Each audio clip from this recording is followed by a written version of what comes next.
Bienvenidos a un capítulo oscuro de la historia judicial española. Hoy te contamos la increíble historia del crimen de Cuenca, un caso donde la justicia no solo fue ciega, sino también terriblemente equivocada. Acompáñanos mientras desentrañamos los eventos que llevaron a dos hombres inocentes a pasar años en prisión por un asesinato que nunca ocurrió.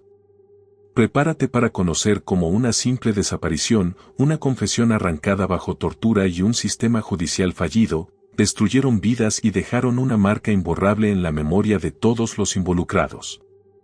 Empecemos.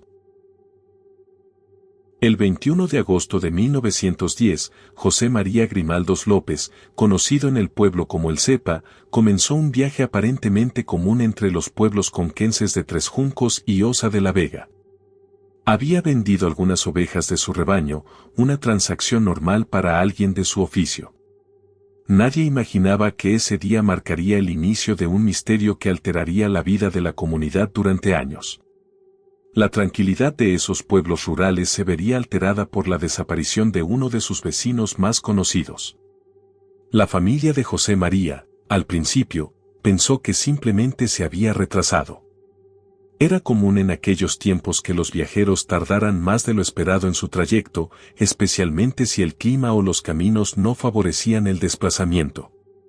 Sin embargo, cuando pasaron los días y no regresó, la preocupación se instaló en el hogar familiar. La desaparición parecía inexplicable y la angustia comenzó a apoderarse de sus padres y hermanos. Tres Juncos, un pequeño pueblo con una población limitada, pronto se llenó de rumores y especulaciones. Los vecinos comenzaron a pensar que José María podría haberse escapado por voluntad propia, quizás buscando un cambio de vida o huyendo de algún problema personal que no se conocía. Sin embargo, al tratarse de alguien tan arraigado a su tierra y a su trabajo como pastor, la idea de que hubiera huido sin decirle nada a nadie resultaba extraña. A medida que pasaban los días sin rastro de José María, comenzaron a surgir otras teorías entre los habitantes. Algunos pensaron que podría haber sido víctima de algún accidente en el camino. El paisaje entre Tres Juncos y Osa de la Vega no era particularmente peligroso, pero había zonas apartadas y difíciles de atravesar, lo que generaba incertidumbre sobre lo que podría haberle sucedido durante su trayecto. La familia, preocupada, no perdió tiempo y organizó una pequeña búsqueda por los alrededores. Los primeros días fueron una mezcla de esperanza y desesperación. Durante las primeras horas, se pensó que José María podría estar cerca, pero a medida que avanzaba la búsqueda sin hallar señales de su paradero, la sensación de que algo más grave había ocurrido comenzó a calar en los corazones de sus seres queridos. En el pueblo comenzaron a surgir opiniones divididas. Mientras algunos creían que se trataba de una simple desaparición, otros empezaron a sugerir que algo más oscuro podría estar ocurriendo. Algunos se referían a la posibilidad de un crimen, aunque nadie parecía tener pruebas concretas. La teoría de un accidente o un escape voluntario seguía siendo la más popular, pero algo en el aire de Tres Juncos hacía que la gente comenzara a dudar. Pasaron varios días sin noticias de José María, y las autoridades locales comenzaron a intervenir. Sin embargo, la investigación no logró arrojar pistas claras. No hubo testigos que pudieran aportar información sobre su paradero, y el terreno en el que había desaparecido parecía no ofrecer ninguna señal que apuntara hacia un lugar específico. La frustración crecía tanto en la familia como en los agentes de la ley. El caso comenzó a enfriarse, y el pueblo de Tres Juncos trató de seguir adelante con sus actividades diarias. Sin embargo, la desaparición de El Cepa dejó una sombra sobre la comunidad. La incertidumbre se instaló en cada rincón, y aunque las autoridades aseguraban que se trataba de un simple caso de extravío, había algo en la forma en que los habitantes miraban las calles vacías que dejaba entrever que todos sentían que algo no estaba bien. Durante las semanas que siguieron, algunas personas empezaron a hablar de presencias extrañas en los alrededores de los caminos por donde José María había pasado. Algunos decían haber oído ruidos extraños o incluso lamentos en la oscuridad. Los más supersticiosos comenzaron a murmurar que quizás había algo más allá de lo que los ojos podían ver. Pero nadie tenía evidencia clara, y el caso seguía sin resolverse. La angustia por la desaparición de José María caló tan hondo en su familia que, a pesar de la falta de avances, decidieron que no podían rendirse. La búsqueda continuó durante varios meses, con la esperanza de que alguna pista apareciera, pero con cada día que pasaba, la certeza de que algo fatal había sucedido crecía más en sus corazones. Mientras tanto, la opinión pública también comenzó a volverse más escéptica. Había quienes seguían creyendo que José María había huido, y otros que pensaban que simplemente no se le iba a encontrar. El caso pasó de ser una tragedia personal a una incógnita colectiva. En ese momento, la comunidad ya no sabía si debía seguir buscando, si debía rendirse o si, de alguna manera, había algo más en juego. En medio de toda la confusión, alguien sugirió que el caso debía ser investigado más a fondo, pero las autoridades locales ya no parecían dispuestas a continuar con la búsqueda. El tiempo pasó, y la falta de avances hizo que el caso se archivara. Nadie quería seguir buscando lo que parecía no ser más que una desaparición más, algo que ocurría de vez en cuando en esos tiempos. Pero, en el fondo, una sensación de incomodidad seguía flotando en el aire.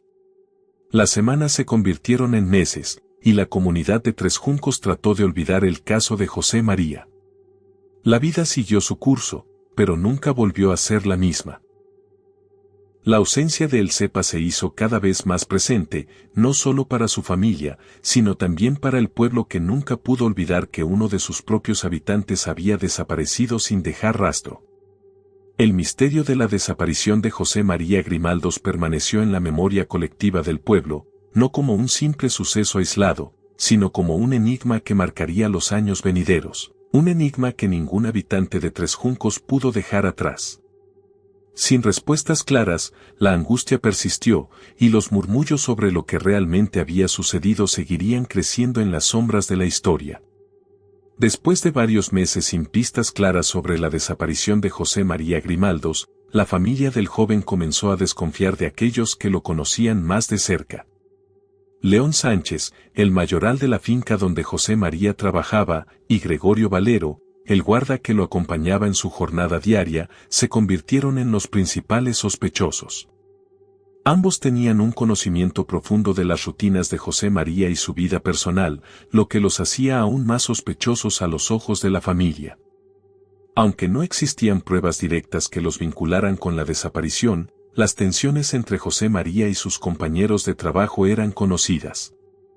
Había rumores de disputas sobre el manejo del rebaño, las condiciones laborales y, sobre todo, la relación de José María con los propietarios de la finca.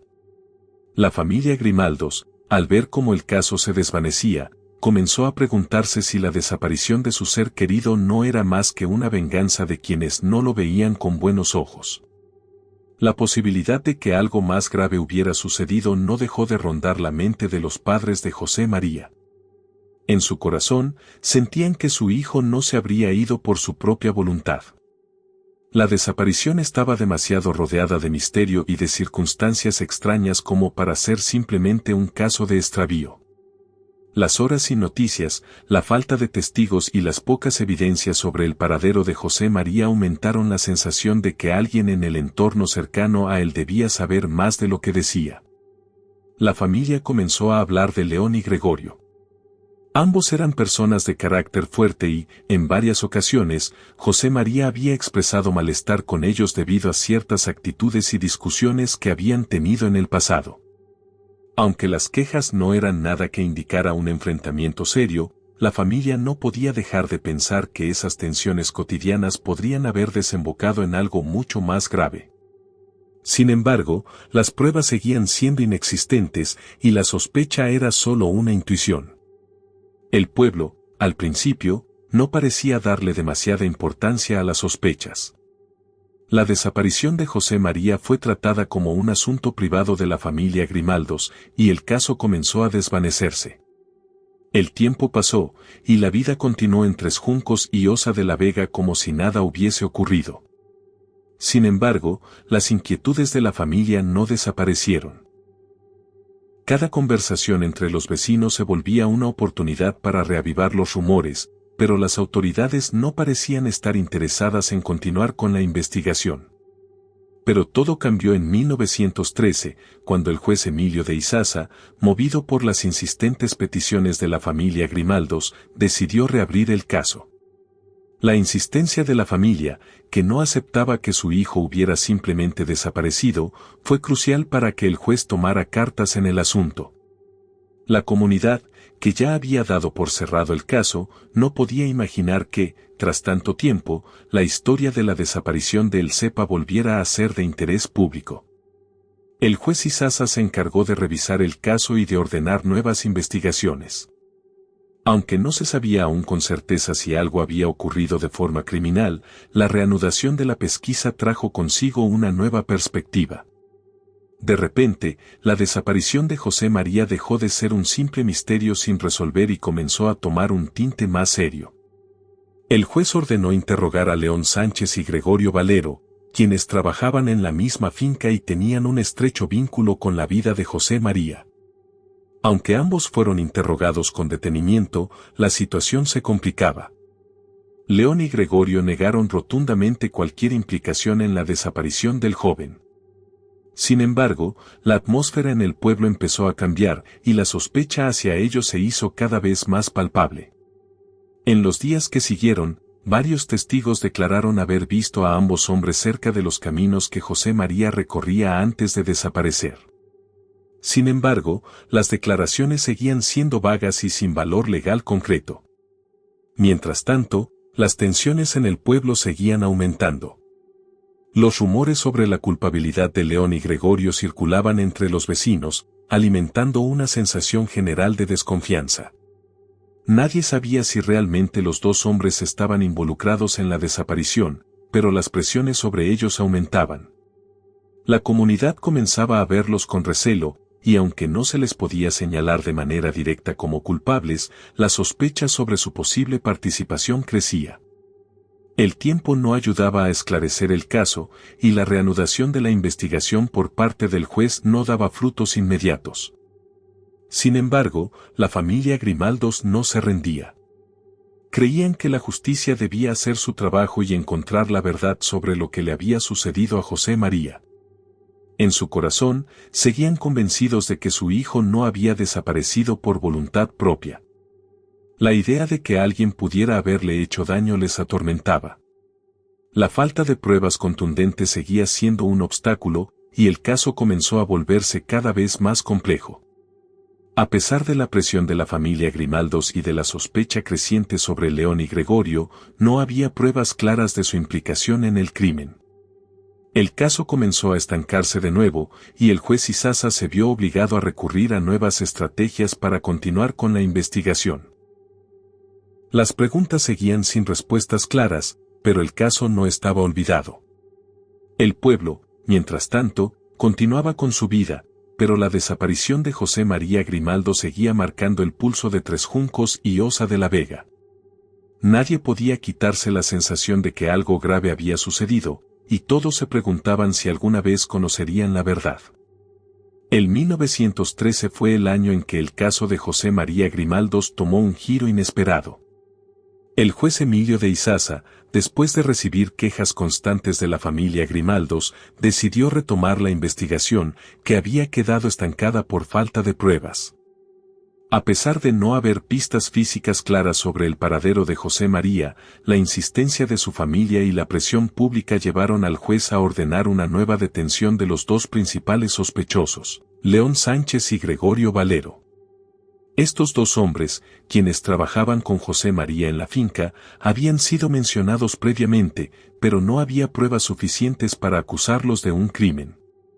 La detención de León y Gregorio fue solo el comienzo de un proceso que estuvo marcado por la falta de pruebas tangibles. En un intento por esclarecer la desaparición, el juez Izaza ordenó que ambos hombres fueran detenidos y sometidos a interrogatorios. Las circunstancias de las detenciones fueron complejas y difíciles para los acusados, quienes fueron sometidos a una presión constante para que admitieran algo, a pesar de que no había evidencia material que los vinculara con el crimen. El ambiente de incertidumbre y tensión aumentaba con cada día que pasaba sin que surgieran pruebas que pudieran dar respuesta al misterio de la desaparición de José María. Durante los interrogatorios, León y Gregorio fueron sometidos a condiciones extremas que, aunque no tan visibles como la tortura física, implicaban un desgaste psicológico considerable.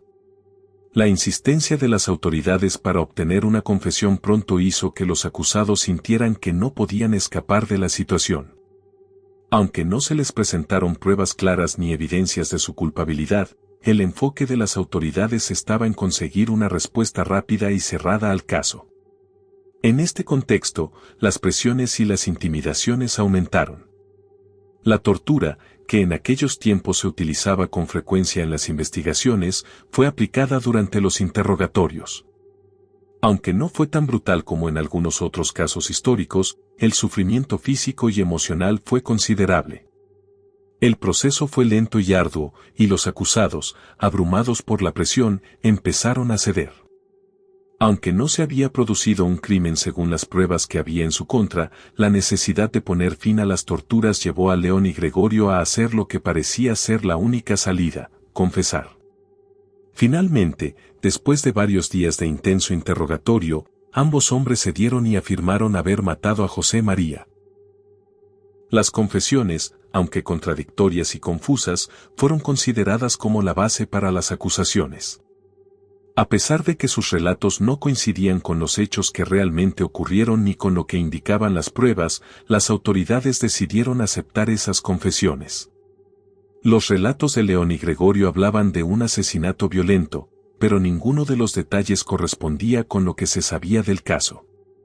Sin embargo, las confesiones se usaron como el principal argumento para sostener las acusaciones. Las confesiones de León y Gregorio, a pesar de estar rodeadas de incertidumbres, se presentaron como la pieza central del juicio. Sin un cadáver ni pruebas materiales que sustentaran las acusaciones, la confesión de los dos hombres fue suficiente para que la justicia avanzara rápidamente. El testimonio de los acusados, aunque claramente forzado bajo tortura, fue tomado como la verdad oficial. El caso de la desaparición de José María Grimaldos, sin pruebas físicas que confirmaran el crimen, había cobrado una nueva dirección, una basada en una confesión extraída bajo presión. Las autoridades no cuestionaron el origen de la confesión. En aquel entonces, los métodos de interrogatorio eran muy distintos a los de hoy, y las confesiones obtenidas bajo presión eran aceptadas sin reservas. Esto permitió que el proceso judicial continuara su curso sin mayores complicaciones, a pesar de las dudas que ya comenzaban a surgir entre algunos miembros de la comunidad. La rapidez con la que se resolvió el caso, sin evidencia sólida que lo respaldara, dejó a muchos con la sensación de que algo no estaba bien en el proceso judicial. A medida que se desarrollaban los eventos, la familia Grimaldos y la comunidad de Tres Juncos se sintieron aliviadas por la aparente resolución del caso, pero algunos comenzaron a tener dudas. La confesión parecía demasiado conveniente y carecía de los detalles que solo los verdaderos culpables podrían haber conocido. A pesar de las contradicciones en los testimonios, la justicia no detuvo el proceso. León y Gregorio fueron finalmente acusados y condenados a prisión, pero la sospecha de que algo estaba mal en todo el procedimiento seguía creciendo. El caso de la desaparición de José María Grimaldos, aunque cerrado desde el punto de vista judicial, dejó un sabor amargo en la comunidad. La falta de pruebas y el uso de confesiones obtenidas bajo tortura planteaban serias preguntas sobre la validez de la sentencia. Sin embargo, en ese momento, no hubo espacio para cuestionar las decisiones del juez Izaza ni de las autoridades que llevaron el caso. Los dos hombres fueron encarcelados, pero el misterio sobre lo que realmente sucedió con José María continuó acechando a la comunidad de Tres Juncos. La historia del asesinato no parecía tener una resolución clara, y las cicatrices del proceso judicial seguían abiertas, tanto para los acusados como para la familia Grimaldos. El juicio de León Sánchez y Gregorio Valero comenzó con la misma rapidez con la que se había reabierto el caso de José María Grimaldos. A pesar de la falta de pruebas físicas o detalles concretos que corroboraran la confesión, los dos hombres fueron llevados ante un jurado popular que no tenía los elementos suficientes para emitir un veredicto justo. El proceso, que debería haber sido un examen profundo de los hechos, fue más bien una formalidad para sellar un caso que parecía cerrado de antemano.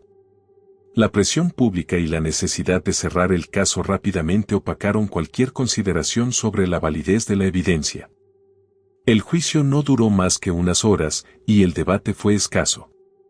Los miembros del jurado, sin tener pruebas tangibles sobre el crimen, confiaron en lo que se les presentó como la base de la acusación, una confesión obtenida bajo tortura.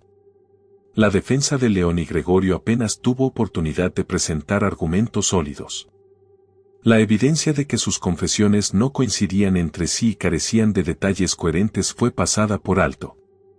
No se discutieron los métodos utilizados en su obtención, y la afirmación de que ambos hombres habían sido brutalmente torturados no tuvo repercusiones en el juicio. Mientras el caso avanzaba en la sala del tribunal, la comunidad de Tres Juncos observaba con creciente desconcierto. Aunque muchos sabían que la confesión había sido obtenida bajo condiciones extremas, pocos se atrevían a hablar de ello. Había un temor generalizado que se apoderaba del pueblo, uno que nacía de la combinación de la tradición y el respeto por las autoridades. El juicio pasó sin cuestionamientos, y los acusados fueron condenados a 18 años de prisión. A pesar de las dudas que surgían, la condena fue aceptada sin mayores protestas. El proceso judicial, tan rápido como inesperado, dejó a los habitantes de Tres Juncos con un sentimiento de desasosiego. Nadie se atrevió a abrir la boca, pero muchos sabían que la justicia había sido comprometida. La condena de León y Gregorio no solo les arrebató la libertad, sino que también dejó cicatrices profundas en la comunidad, que se veía obligada a aceptar un veredicto que se sentía, al menos en la superficie, como una injusticia. Con el tiempo, la sensación de que algo no encajaba comenzó a calar hondo en las personas más cercanas al caso. La condena a los dos hombres se percibía como un ajuste de cuentas más que como un acto de justicia. Mientras tanto, la vida de las familias de León y Gregorio se desmoronaba. Ya no solo estaban marcados por la acusación, sino también por el estigma de ser considerados los responsables de un crimen que jamás habían cometido. La condena no solo fue una sentencia de cárcel, sino una sentencia social que los acompañaría por el resto de sus vidas. En los días que siguieron al juicio, la población de Tres Juncos comenzó a hablar en susurros, especulando sobre lo que realmente había sucedido. Algunos recordaban las tensiones previas entre José María y los acusados, mientras que otros comenzaban a cuestionar si todo no era más que un trágico error. Los murmullos se alzaron con fuerza, pero la mayoría permaneció en silencio, temerosa de hablar contra el sistema que había fallado tan estrepitosamente. Los años que León Sánchez y Gregorio Valero pasaron en prisión fueron un constante recordatorio de la cruel injusticia que se había cometido contra ellos. Desde el momento en que cruzaron las rejas, la vida se les convirtió en una serie de sufrimientos tanto físicos como psicológicos. La condena, que comenzó como una tortura física tras la obtención de una confesión forzada, se extendió en el tiempo como una pesadilla interminable. Cada día que pasaban en las frías celdas, las sombras de sus vidas anteriores se desvanecían y sus recuerdos de la libertad se volvían cada vez más borrosos. León y Gregorio fueron tratados con desdén por la mayoría de los reclusos y, más aún, por algunos guardias, quienes los veían como culpables de un crimen atroz, a pesar de que no existían pruebas concretas que confirmaran esa acusación. La sentencia de prisión no solo les quitó la libertad, sino que también destruyó su dignidad. Cada día en la cárcel era un recordatorio de la injusticia que se les había infligido. Los dos hombres eran constantemente observados con sospecha por los demás reclusos, como si su confesión, aunque obtenida bajo tortura, fuera un hecho irrebatible. A pesar de la carga psicológica y emocional de su encarcelamiento, los dos hombres intentaron encontrar formas de sobrevivir. Se apoyaron mutuamente en los momentos más oscuros, compartiendo las historias de su vida antes del juicio, hablando de la familia que habían dejado atrás y del futuro que nunca tendrían. Los años de privación y sufrimiento les pasaron factura, y sus cuerpos, al igual que sus mentes, comenzaron a deteriorarse. Sin embargo, lo que más les pesaba era la sensación de que la comunidad no les había dado el beneficio de la duda. Los que una vez fueron amigos, vecinos y conocidos, ahora los evitaban, señalándolos como los culpables de un crimen que no habían cometido. Mientras tanto, fuera de los muros de la prisión, las familias de León y Gregorio también sufrían el peso de la condena. La estigmatización era total, nadie quería acercarse a ellas, y en el pueblo se murmuraba que las madres, esposas e hijos de los hombres encarcelados eran cómplices, aunque no hubiera pruebas de ello. La vida de los acusados, que antes de la condena parecía ser común, se convirtió en una tragedia a lo largo de los años. Las familias luchaban por sobrevivir, por mantener su dignidad frente a la condena social que se les impuso. A pesar de que la injusticia era evidente, la sociedad guardaba silencio. Nadie se atrevió a cuestionar las decisiones del juez ni a señalar la evidente falta de pruebas en el juicio.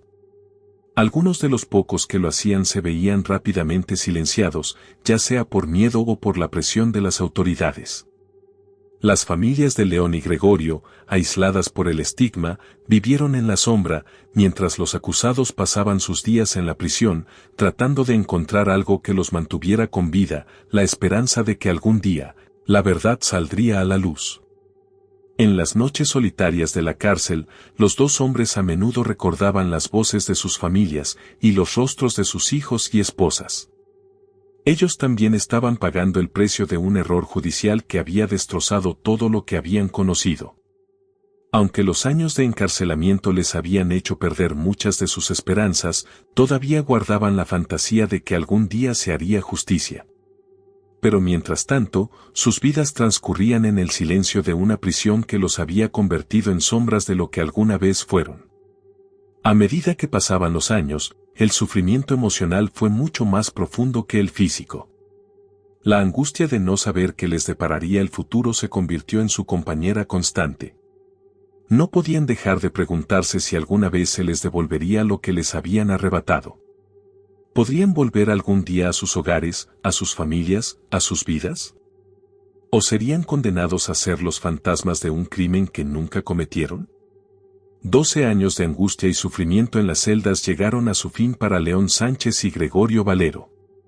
Un indulto concedido por el gobierno, aparentemente una muestra de justicia tardía, les permitió salir de la prisión.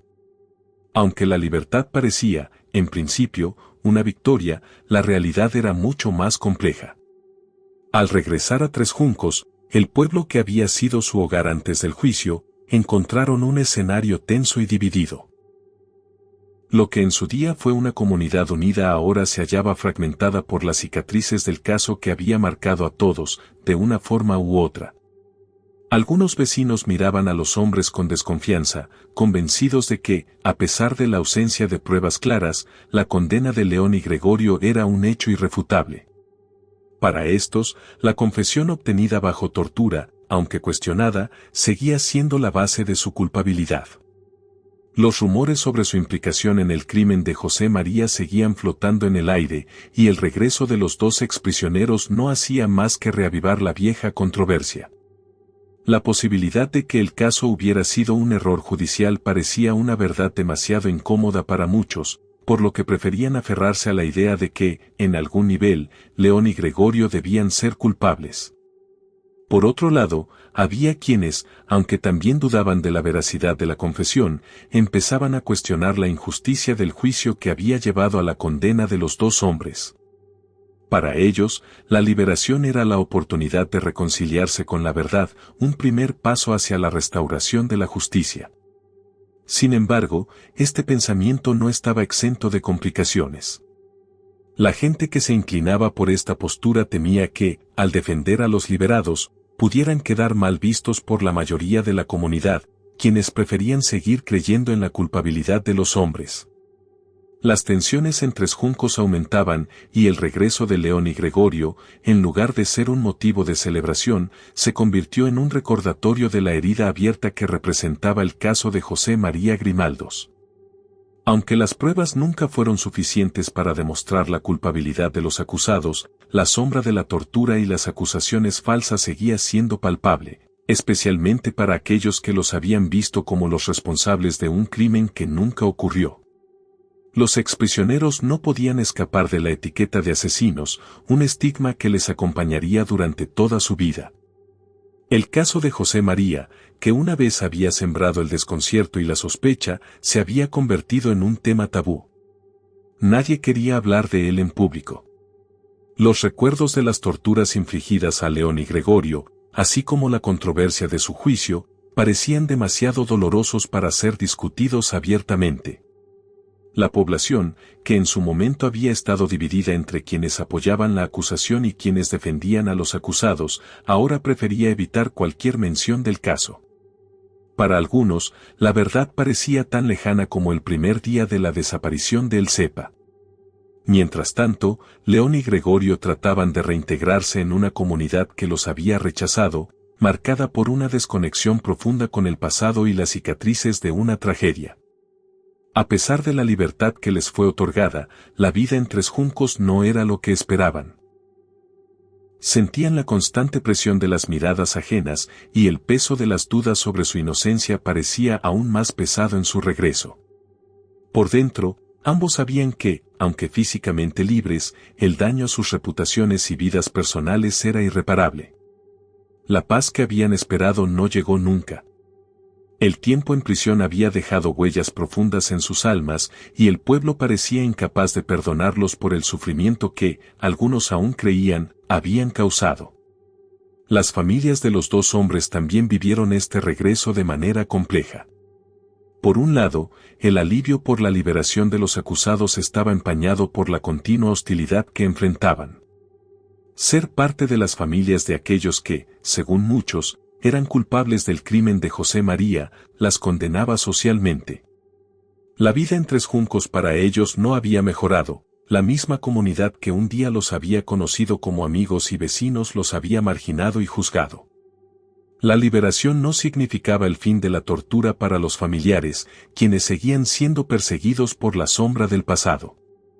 Para León y Gregorio, la pregunta más dolorosa era la misma que los había atormentado durante su tiempo en prisión: ¿qué ocurrió con José María?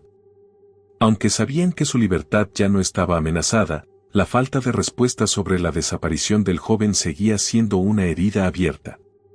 La sensación de que el caso nunca se había resuelto de manera justa los mantenía atrapados en una incertidumbre que nunca podrían sacudirse. Sin justicia, el regreso a la vida de antes era una fantasía inalcanzable. El peso del caso aún pesaba sobre ellos como una carga invisible. El tiempo transcurría lentamente para los exprisioneros. Mientras en el pueblo las conversaciones seguían girando en torno a su regreso, León y Gregorio intentaban reconstruir sus vidas en el silencio de sus casas, fuera de la mirada inquisitiva de los demás. Pero el estigma que arrastraban no se disipaba con facilidad. A pesar de ser libres, su existencia seguía marcada por el sufrimiento, el dolor y el desconcierto de un juicio injusto que los había despojado de todo lo que conocían. En el año 1925, un suceso desconcertante interrumpió la tranquilidad del pequeño pueblo de Tres Juncos. El cura local, Pedro Rufo Martínez Enciso, recibió una carta que pondría en duda todo lo que el pueblo había dado por hecho durante los últimos 15 años. La misiva provenía de un párroco de Mira, un pueblo vecino, y solicitaba la partida de bautismo de José María Grimaldos, conocido como El Cepa, para celebrar su matrimonio. La noticia fue un golpe de incredulidad para el cura, quien, al leer la solicitud, no podía dar crédito a lo que veía. Todos en Tres Juncos sabían que José María había desaparecido en 1910, y durante años, el pueblo había considerado que su destino era incierto, aunque muchos suponían que estaba muerto. La idea de que El Cepa estuviera buscando su partida de bautismo para casarse era, cuanto menos, absurda. ¿Cómo podría ser esto posible si se había perdido entre los campos hace tanto tiempo, sin dejar rastro alguno? La carta, aunque inesperada, levantó más preguntas que respuestas, y Pedro Rufo no supo cómo reaccionar. La preocupación del sacerdote fue inmediata. Y si esta solicitud no era una confusión, sino una señal de que algo mucho más extraño estaba ocurriendo.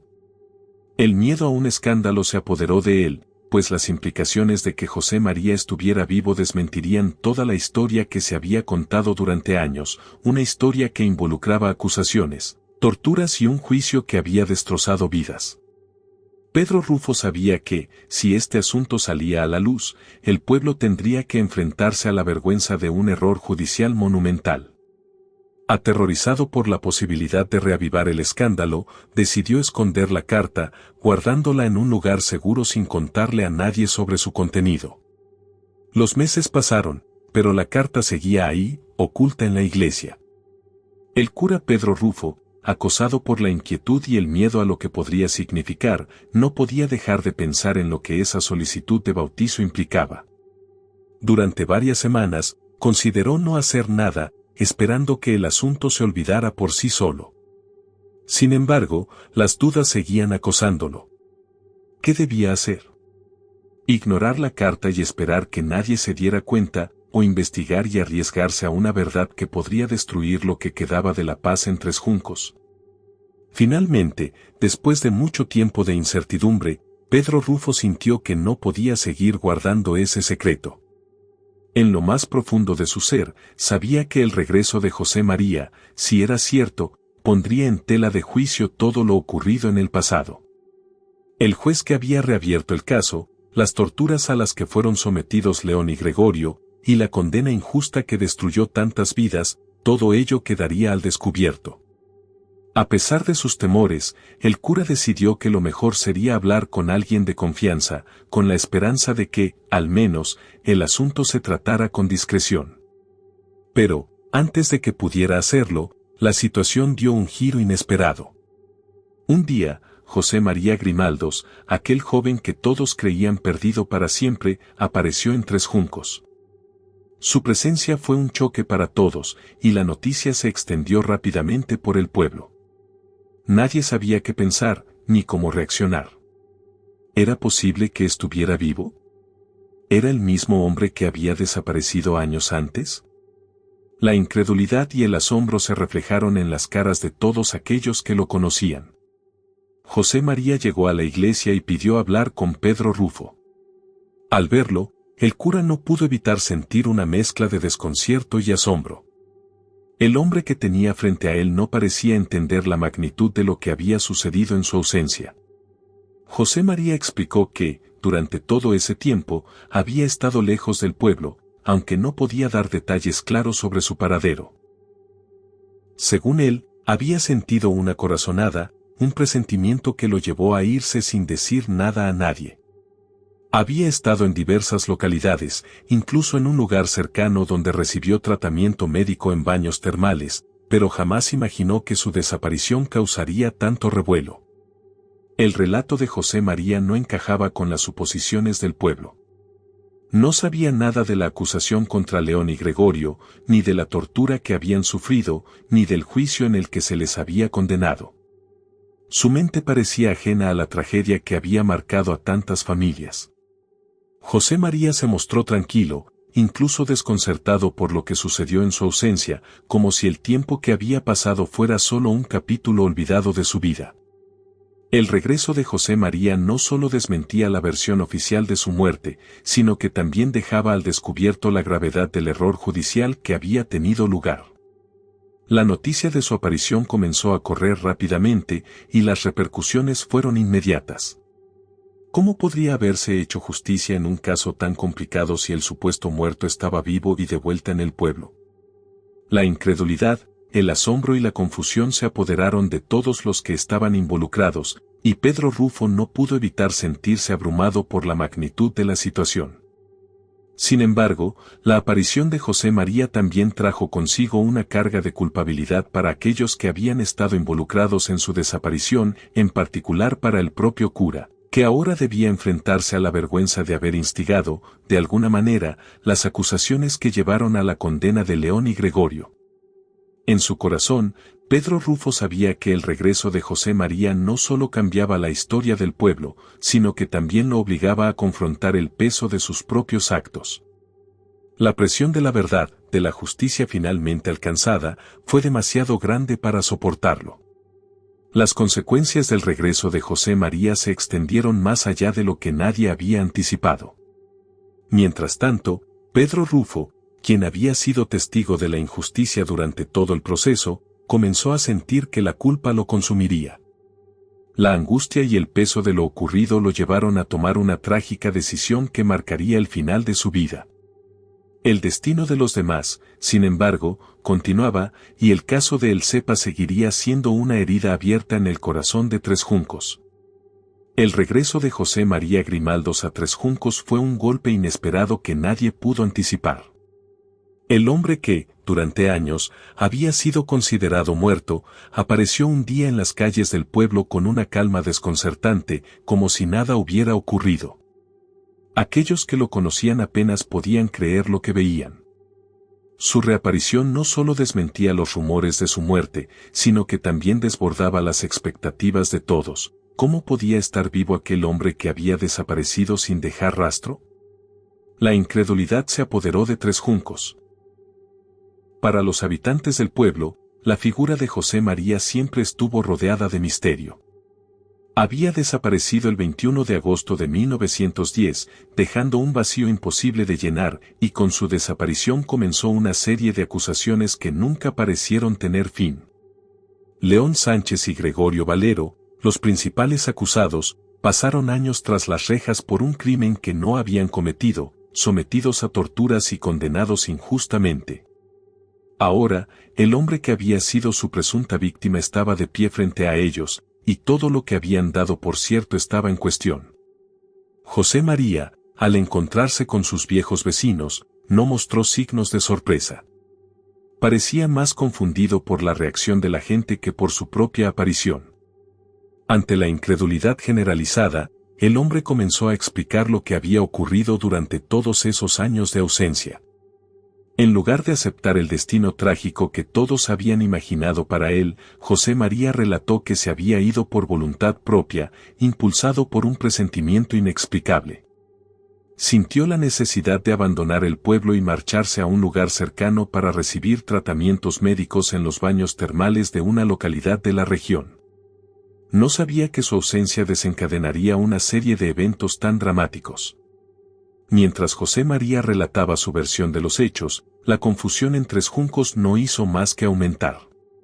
Nadie entendía por qué no había regresado antes ni cómo era posible que no hubiera contactado con su familia, especialmente cuando los años pasaron y la desaparición se convirtió en un doloroso capítulo para todos los implicados.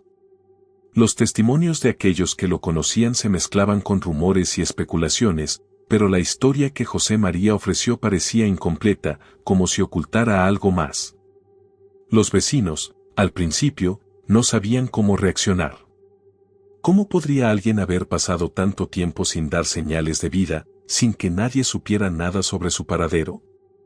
Los murmullos empezaron a extenderse por el pueblo, y cada conversación giraba en torno a la misma pregunta: ¿cómo podía un hombre estar tan ausente sin que nadie supiera dónde se encontraba? La respuesta de José María, aunque convincente para él, no parecía satisfacer la necesidad de justicia o de verdad que ahora se alzaba con fuerza en Tres Juncos. Lo que en un principio parecía un retorno a la normalidad pronto se convirtió en una crisis para las autoridades. La Guardia Civil se vio obligada a intervenir, ya que el regreso de José María implicaba una revisión del caso, que aún permanecía vigente en los registros judiciales. El hecho de que los acusados, León Sánchez y Gregorio Valero, hubieran sido condenados sin pruebas claras y basados únicamente en una confesión obtenida bajo tortura, debía ser reexaminado con urgencia. El juez que había cerrado el caso, sin saber que José María estaba vivo, tuvo que enfrentarse a una presión inesperada para revisar toda la situación. El regreso de José María no solo fue un shock para los habitantes de Tres Juncos, sino también para las instituciones responsables del caso. Los fiscales, que habían archivado el asunto, debían ahora lidiar con la posibilidad de un error judicial monumental. La ciudad se encontraba en un estado de caos. Aquellos que habían sido culpables de un crimen que nunca ocurrió ahora debían ser exonerados, mientras que la familia de José María, que había vivido durante años en la tragedia de su muerte, enfrentaba una nueva realidad. La noticia de su regreso pronto llegó a oídos de aquellos que habían sido afectados directamente por la condena de los dos hombres. Las familias de León y Gregorio, después de años de estigmatización y sufrimiento, veían cómo el regreso del muerto podría finalmente liberar a sus seres queridos de la carga de la culpa que nunca debieron haber llevado. Sin embargo, esta noticia también causó revuelo en los círculos judiciales, pues significaba que la justicia debía ser restaurada, y no solo por el caso de José María, sino también por la grave injusticia que había tenido lugar en los tribunales años atrás. En medio de esta situación, el pueblo se dividió entre quienes aceptaban la versión de José María y quienes, desconfiados, aún no podían dejar de pensar en las repercusiones de la desaparición de ese hombre. Algunos se mantenían escépticos, considerando que, a pesar de sus palabras, algo no cuadraba en su historia. La desconfianza se extendió entre los más cercanos a León y Gregorio, quienes, después de tantos años de sufrimiento, no podían comprender cómo todo había cambiado de golpe. Mientras las tensiones aumentaban, la figura de José María se tornaba cada vez más compleja. Su regreso parecía tan repentino y tan ajeno a la gravedad de los eventos que se habían sucedido en su ausencia, que muchos lo consideraban responsable, de alguna manera, de lo que había ocurrido. Sin embargo, sus declaraciones sobre su marcha, su tratamiento en los baños medicinales y su desconocimiento total sobre los problemas legales derivados de su desaparición no resolvían la verdadera causa de su ausencia. El regreso de José María obligó a todos a replantearse lo sucedido. La población, que había vivido bajo el peso de una tragedia que parecía no tener fin, ahora enfrentaba una nueva realidad en la que las respuestas parecían eludirlos. A medida que los días pasaban y las autoridades iniciaban nuevas investigaciones para esclarecer los hechos, el pueblo se vio sumido en una crisis de identidad y justicia, atrapado entre las huellas del pasado y las promesas de un futuro que parecía cada vez más incierto. Los acusados, León y Gregorio, enfrentaron una nueva fase en su vida, la búsqueda de redención tras una condena injusta. Por su parte, José María Grimaldos, a pesar de su regreso, seguía siendo el hombre en el centro de un escándalo que parecía no tener solución. El regreso de José María Grimaldos no solo conmocionó a la comunidad de Tres Juncos, sino que también desató una serie de reacciones en las autoridades, quienes se vieron obligadas a revisar un caso que, hasta ese momento, parecía cerrado y resuelto. La Guardia Civil, ante la insólita situación, comenzó a tomar declaraciones a José María con la intención de esclarecer los hechos que habían llevado a su misteriosa desaparición. Sin embargo, el joven, desconcertado por todo lo sucedido, no podía ofrecer respuestas claras. Explicó que había tomado la decisión de marcharse de forma voluntaria, movido por un presentimiento inexplicable, y que había permanecido durante años en un balneario cercano, donde trataba problemas de salud. Su versión, aunque algo vagamente expresada, era aparentemente sincera, pero no respondía a las preguntas cruciales. ¿Cómo era posible que un hombre desapareciera sin dejar rastro alguno durante tantos años? ¿Qué había sucedido con los testigos y las pruebas que, en su momento, habían llevado a la condena de León Sánchez y Gregorio Valero? El interrogatorio a José María solo sumó más incertidumbres a la trama. La respuesta del joven a estas preguntas era siempre la misma: desconocía cualquier detalle sobre la acusación que había recaído sobre sus compañeros de trabajo, y mucho menos entendía cómo se llegó a la conclusión de que él había sido asesinado. Las autoridades no podían dejar de cuestionarse cómo algo tan grave había sucedido sin que existieran pruebas físicas que respaldaran la acusación. Mientras tanto, la comunidad de Tres Juncos se encontraba dividida. Para algunos, la desaparición de José María era un misterio que nunca se resolvería por completo, pero el regreso del joven parecía dejar en evidencia la magnitud del error judicial que había llevado a la condena de los dos hombres inocentes. Otros, sin embargo, continuaban dudando de la veracidad de la historia de José María. ¿Cómo podía alguien desaparecer sin dejar rastro y, tras tantos años, regresar sin haber dado señales de vida? La versión oficial era difícil de asimilar para muchos. La situación se complicaba aún más cuando se comenzaba a interrogar a las personas cercanas al caso, y la verdad sobre las torturas sufridas por León y Gregorio empezaba a salir a la luz. La confesión obtenida bajo duros métodos de interrogatorio no solo había arruinado sus vidas, sino que había puesto en entredicho la integridad del sistema judicial. A pesar de la falta de pruebas claras, los dos hombres habían sido condenados por un crimen que nunca ocurrió, todo basado en una confesión forzada. ¿Cómo se pudo permitir que este error tan grande se hubiera llevado a cabo sin que nadie lo cuestionara en su momento? El caso dejó una estela de desconfianza entre los habitantes de Tres Juncos y en los círculos de justicia. Los ciudadanos se preguntaban cómo era posible que un error tan grave hubiera ocurrido y, lo que era peor, que se hubiera perpetuado durante tantos años. El sentimiento de injusticia se apoderaba de la gente, mientras se daban cuenta de que la vida de muchas personas había quedado arruinada por una acusación falsa. León y Gregorio, a pesar de haber sido liberados tras cumplir más de 12 años de prisión, no podían recuperar lo perdido, y la marca de su condena injusta seguiría acompañándolos por el resto de sus vidas.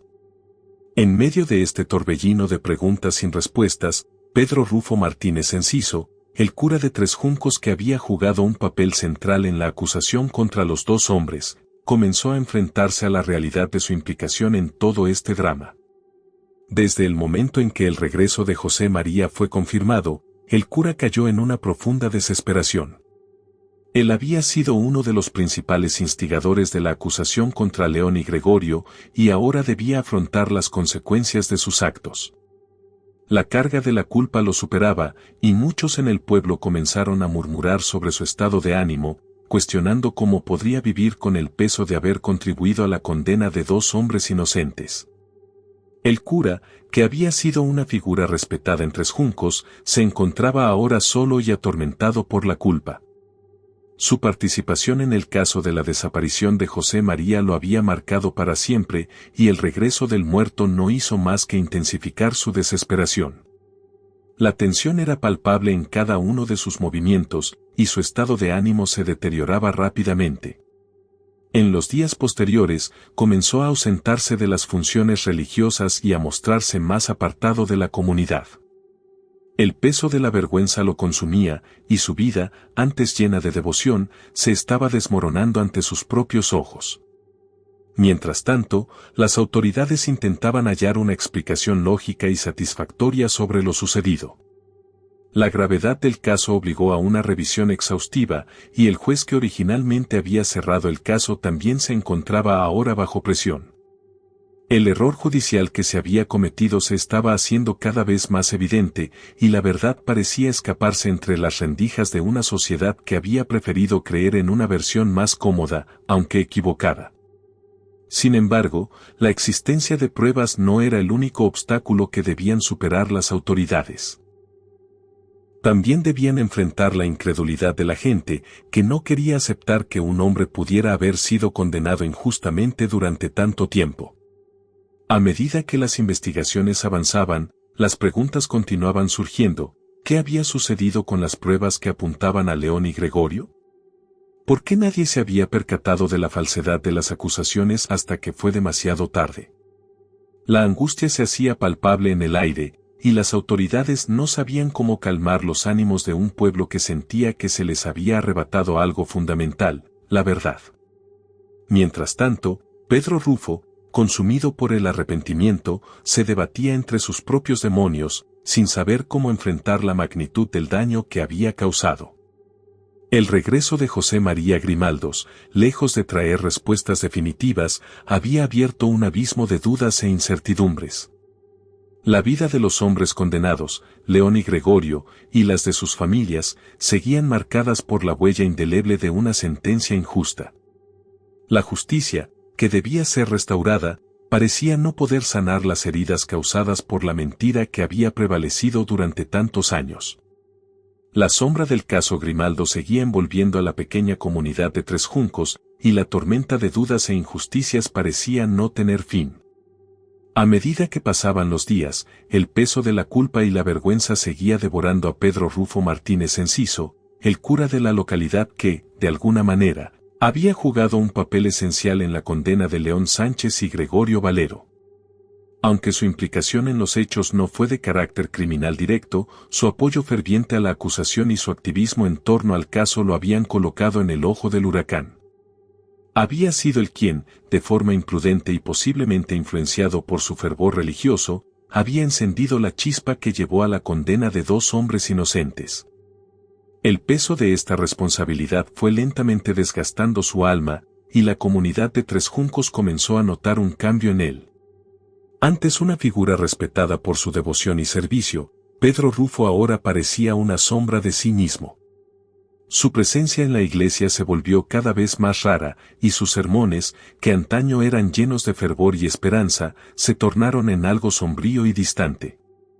Los parroquianos que alguna vez lo admiraron no podían evitar notar el cambio en su comportamiento, el vacío en su mirada, y la tristeza que lo invadía. El regreso de José María Grimaldo solo había intensificado su tormento interior. El regreso del joven, dado por muerto durante tantos años, había demostrado que la condena de León y Gregorio había sido el resultado de una gravísima injusticia, pero también había desvelado la terrible verdad de que Pedro Rufo había sido uno de los pilares en la construcción de esa mentira. La certeza de que su apoyo a la condena de los 2 hombres había sido fatal para sus vidas lo consumía cada día más. Él había sido uno de los primeros en acusarlos sin pruebas sólidas, y ese error había destruido para siempre las vidas de aquellos que consideraba amigos. Con el paso de los meses, Pedro Rufo cayó en una profunda desesperación. Ya no encontraba consuelo en sus rezos ni en su devoción religiosa. El dolor por el sufrimiento causado a los inocentes y el remordimiento por haber sido parte de ese proceso lo habían arrastrado a un pozo sin salida. El peso de su culpa lo hizo incapaz de encontrar paz en su alma. Sabía que no había vuelta atrás para él. Había fallado a las personas a quienes se había comprometido a guiar y la carga era insoportable. En la tarde del 11 de octubre de 1925, Pedro Rufo se retiró a la bodega de la iglesia, como si fuera a continuar con sus tareas cotidianas. Nadie sabía lo que iba a suceder. Cuando algunas horas después uno de los feligreses entró en el lugar, encontró el cuerpo del cura flotando en una cuba de vino, sin signos de vida. La escena fue tan surrealista como trágica, y la comunidad de Tres Juncos quedó devastada al enterarse de su muerte. A pesar de que las circunstancias apuntaban a un suicidio, la noticia de su trágico final dejó muchas preguntas sin responder. La muerte de Pedro Rufo se convirtió en el epílogo amargo de una historia llena de mentiras y sufrimiento. Algunos afirmaron que su acto de ahogarse en la cuba de vino había sido una forma de redimir su alma, una salida final ante la certeza de que nunca podría perdonarse por lo sucedido. Otros, sin embargo, pensaron que su trágico final era la consecuencia inevitable de un hombre que no pudo soportar la carga de la culpa. En cualquier caso, la comunidad de Tres Juncos quedó conmocionada por su fallecimiento. El hombre que una vez fue líder espiritual de la localidad se había ahogado en su propia desesperación. Para algunos, su muerte era una forma de justicia divina, un castigo por su participación en la condena de 2 hombres inocentes. Para otros, era el triste final de alguien que, aunque bien intencionado en sus orígenes, se vio arrastrado por las circunstancias hasta cometer un error irreversible. La verdad de lo sucedido nunca se aclaró por completo, pero la muerte de Pedro Rufo dejó en todos una sensación de vacío y de tragedia personal. La comunidad intentó seguir adelante, pero la sombra del caso Grimaldo siempre permaneció sobre ellos. Mientras tanto, las preguntas sobre el proceso judicial y las manipulaciones que llevaron a la condena de León y Gregorio seguían sin respuestas claras. El sistema judicial, que en su momento había fallado tan gravemente, no parecía tener las respuestas que la comunidad esperaba. Las torturas sufridas por los acusados, las confesiones obtenidas bajo presión y la falta de pruebas genuinas seguían siendo temas candentes en las conversaciones. Sin embargo, nadie se atrevía a hablar abiertamente y el miedo a represalias seguía siendo palpable en el aire. El caso de José María Grimaldos, el muerto que nunca existió, continuó siendo un tema tabú en Tres Juncos. La verdad estaba tan entrelazada con la mentira que nadie podía imaginar cómo se podría reconstruir una comunidad rota por un error judicial de tal magnitud. La tragedia que había marcado la vida de tantas personas seguía viva en las mentes de todos, aunque muchos preferían no hablar de ello. La muerte de Pedro Rufo no puso fin a la búsqueda de justicia. Aunque ya no estaba presente para dar explicaciones sobre su papel en todo esto, su trágico destino dejó a la comunidad en un estado de conmoción y dolor. La injusticia, que había marcado el caso Grimaldos, seguía muy viva en la memoria colectiva de Tres Juncos. La sensación de que algo había sido irremediablemente roto y perdido era imposible de ignorar. El final de Pedro Rufo no trajo paz a los afectados por el caso. Ni León ni Gregorio, a pesar de haber sido liberados, podían olvidar los años que pasaron en prisión, ni el daño que había causado en sus familias. La justicia había llegado tarde, y el daño ya estaba hecho. Para algunos, la muerte del cura era la señal de que nunca habría perdón total por lo sucedido. La historia de José María Grimaldos, que había sido enterrada en las mentiras del pasado, seguía pesando sobre la comunidad, como un recordatorio de lo que sucedió cuando la verdad fue ignorada. El caso de José María Grimaldos, tras la vuelta inesperada del supuesto muerto y el trágico final de figuras clave como el cura Pedro Rufo, pronto se convierte en un escándalo nacional que sacude los cimientos de la justicia española. La presión pública sobre el gobierno y el sistema judicial aumenta y la justicia comienza a abrir los ojos ante el desastre que ha ocasionado. En medio del caos, el Tribunal Supremo decide revisar el caso. La decisión de emprender una nueva investigación no solo responde a las continuas demandas de la opinión pública, sino también al creciente número de personas que comenzaron a cuestionar la validez de una condena basada en una confesión obtenida bajo tortura. La revisión del caso no solo se centró en los hechos más evidentes, como la ausencia de pruebas físicas que pudieran haber vinculado a León Sánchez y Gregorio Valero con el asesinato de José María Grimaldos, sino que también prestó especial atención a la forma en que se obtuvieron sus confesiones. Las prácticas de tortura, aunque permitidas por la legislación vigente en la época, se empiezan a ver bajo una nueva luz. La evidencia de que ambos hombres fueron sometidos a condiciones inhumanas durante días de interrogatorio sale a la luz y se establece que las confesiones que dieron no fueron producto de la voluntad propia, sino de un sufrimiento insoportable que los forzó a inventar una historia para poner fin a su tormento. A lo largo de varias sesiones de revisión, los abogados de León y Gregorio presentaron pruebas y testigos que indicaron que las confesiones fueron falsas y que la tortura había jugado un papel central en ellas. A pesar de que la legislación de la época no permitía la exclusión de pruebas obtenidas bajo tortura, el Tribunal Supremo no pudo ignorar las circunstancias del caso. El abogado defensor de los acusados destacó que, además de la tortura, los testimonios de los acusados nunca coincidían con los hechos, y que la historia de un asesinato y desmembramiento carecía de coherencia, especialmente cuando no se encontraron restos humanos ni evidencia alguna que apuntara a tal crimen. El tribunal, después de revisar los hechos con meticulosidad, concluye que la condena fue el resultado de un grave error judicial.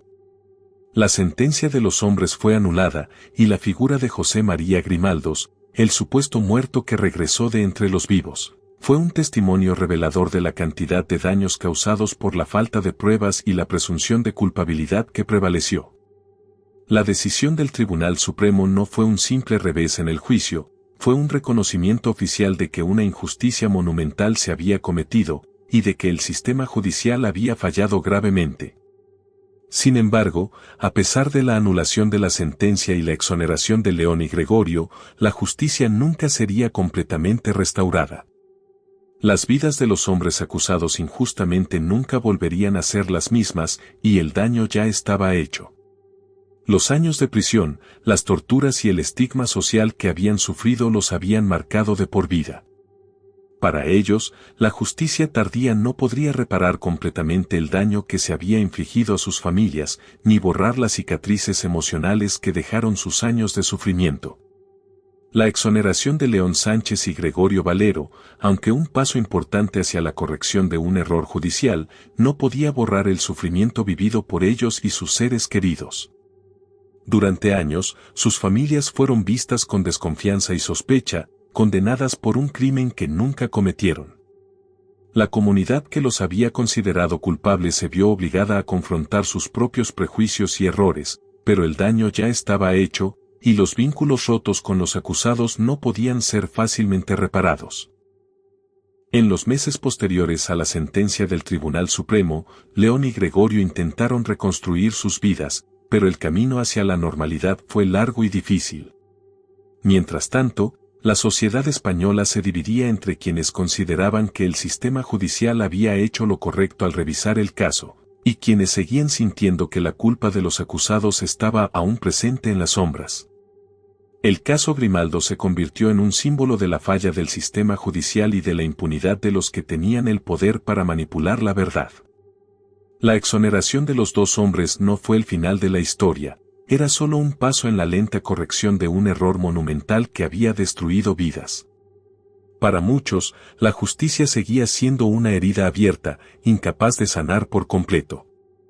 El caso no solo había destrozado la vida de los acusados, sino que había dejado cicatrices profundas en la conciencia colectiva de la comunidad y de la sociedad española. Aunque se declaró la nulidad de la sentencia y se restituyó la inocencia de León y Gregorio, el peso de la injusticia nunca desaparecería por completo. En el juicio de revisión, el Tribunal Supremo dejó claro que las confesiones obtenidas bajo tortura no solo eran inadmisibles, sino que habían sido la base de una sentencia injusta que no tenía fundamento. Sin embargo, la revisión judicial, aunque restauró la verdad en términos legales, no pudo devolver la vida ni la tranquilidad a aquellos que habían sido víctimas de este error judicial. La justicia que se había buscado durante tanto tiempo no era completa, y el daño perduraba en las almas de los hombres y sus familias. León y Gregorio finalmente fueron liberados de toda culpa, pero la sombra del caso Grimaldo se alargó mucho más allá de la exoneración.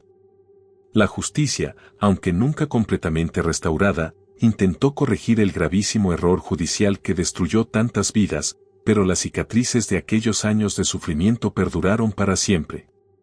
10 años después de la exoneración de León Sánchez y Gregorio Valero, el escándalo judicial que había marcado a tantas personas en Cuenca sigue presente en la memoria colectiva.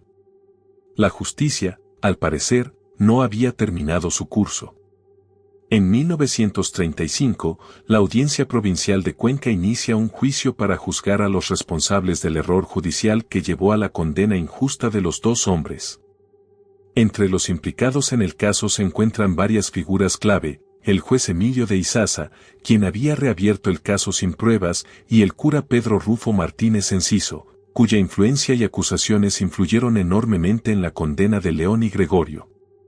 Ambos, junto con otros funcionarios involucrados, deben rendir cuentas por las terribles consecuencias de sus acciones. El juicio es un espectáculo en sí mismo, pero más que una búsqueda de justicia, se convierte en una muestra palpable de la corrupción que aún permeaba las instituciones judiciales y policiales de la época. Durante las sesiones, se presentan pruebas que demuestran cómo el juez Izaza no solo se dejó llevar por las presiones externas, sino que actuó con una manifiesta negligencia al no verificar la veracidad de las pruebas que incriminaron a los acusados. Por otro lado, el cura Pedro Rufo, cuya carta y declaraciones fueron cruciales para que el caso tomara el giro que llevó a las condenas, nunca mostró remordimiento por sus acciones. Las pruebas de la influencia indebida que ejerció sobre el proceso judicial son claras, pero su actitud durante el juicio es de indiferencia.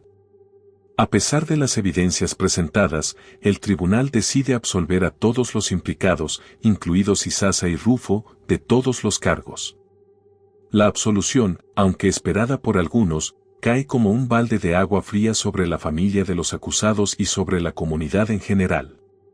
Las víctimas del error judicial, León y Gregorio, junto con sus familias, ven cómo, una vez más, los responsables de su sufrimiento no enfrentan las consecuencias de sus actos. Para la opinión pública, este juicio no solo es un recordatorio de las fallas del sistema judicial, sino también un claro ejemplo de la impunidad que parece acompañar a aquellos en el poder. La decisión de absolver a los responsables del caso Grimaldos deja un sabor amargo en la comunidad. Las personas que presenciaron el juicio no pueden evitar sentir que la justicia no ha sido alcanzada. La corrupción judicial y policial de la época no ha sido corregida y quienes perpetuaron la injusticia siguen impunes. León y Gregorio, aunque exonerados de todos los cargos relacionados con el asesinato que nunca ocurrió, siguen viviendo con la carga de una condena que no solo fue física, sino también moral. Las décadas de sufrimiento que han vivido, tanto ellos como sus familias, no desaparecen con una absolución legal. La familia de León y Gregorio sigue luchando por obtener justicia, pero la realidad es que el daño ya está hecho. Las vidas de los acusados y las de sus seres queridos han quedado marcadas para siempre. A pesar de la liberación legal, la mancha social persiste. Las personas en Tres Juncos y en los pueblos cercanos siguen recordando a León y Gregorio como los asesinos, aunque el tiempo haya demostrado que nunca cometieron tal crimen. La estigmatización sigue siendo una sombra en sus vidas y ningún fallo judicial puede borrar el dolor de los años de tortura y sufrimiento que experimentaron. El juicio de 1935, que muchos esperaban como un paso final en la búsqueda de justicia, se convierte en una paradoja amarga. En lugar de ofrecer reparación, refuerza la sensación de que el sistema judicial nunca cambiará y que las instituciones seguirán protegiendo a los poderosos mientras los inocentes siguen siendo víctimas. La absolución de los responsables refleja la impunidad de una época en la que el poder judicial no solo era ciego, sino también corrupto. León y Gregorio, aunque finalmente libres de la acusación de asesinato, quedan atrapados en una red de injusticia que parece eterna. Para las familias de los acusados, la batalla no termina con la absolución de los culpables. El dolor sigue siendo palpable y la lucha por limpiar el nombre de sus seres queridos continúa.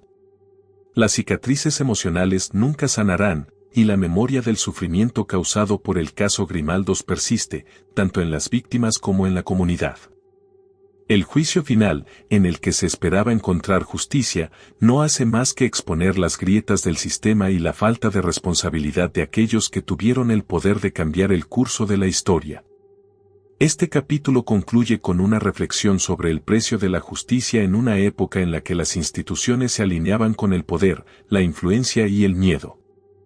A pesar de la exoneración y la revisión de la causa, la injusticia sigue pesando sobre los hombros de aquellos que fueron víctimas de una máquina judicial defectuosa. La historia del caso Grimaldo se convierte en una lección amarga sobre cómo la verdad y la justicia pueden ser fácilmente distorsionadas cuando el sistema está más interesado en proteger su propia imagen que en corregir los errores cometidos. Las vidas destruidas de León y Gregorio son solo un reflejo de los fallos de un sistema judicial que, por mucho que intente corregir sus errores, nunca podrá devolver lo perdido.